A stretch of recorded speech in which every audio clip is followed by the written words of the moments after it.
Saan man o anumang industriya ang trabaho natin sa Japan, mainam na nalalaman natin ang mga pangalan at posisyon ng mga taong kasama natin sa ating kumpanya.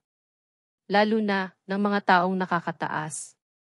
Nang sa gayon ay alam natin kung kanino tayo maaaring magtanong at humingi ng payo base sa sitwasyong ating kinahaharap.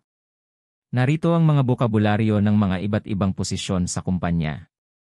Unawain na ang bawat kumpanya ay may iba't ibang istruktura, kung kaya, maaaring may mga posisyon na hindi applicable o wala sa kumpanyang inyong pinapasukan.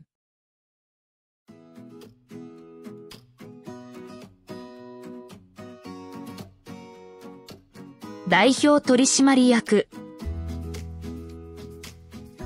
Torishimari Yaku.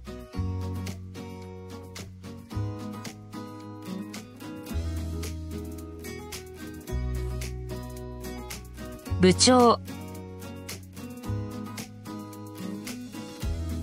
Kachou. Ang mga nabanggit ay may kanya-kanyang posisyon base sa kanya-kanyang papel at responsibilidad na ginagampanan sa trabaho na karaniwang administratibo. Nagbibigay linaw ito kung sino ang superior sa isang seksyon o operasyon nang sa gayon ay alam mo kung kanino at sino ang may kinalaman sa iyong report, komunikasyon at konsultasyon o tinatawag na horenso. Horenso. Hokoku. Renraku. Soudan. Narito ang ilan pang mga pangkaraniwang istruktura ng mga posisyon base sa rank ng mga Japanese company. 社長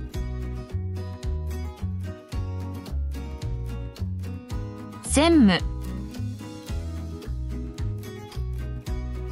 常務 部長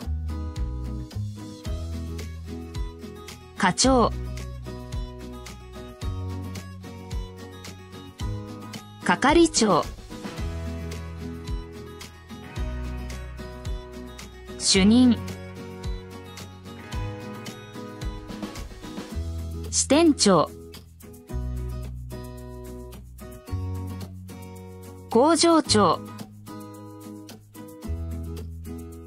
本部長 Sa ibang kumpanya at organisasyon, mayroon ding kinikilalang kaicho o chairman.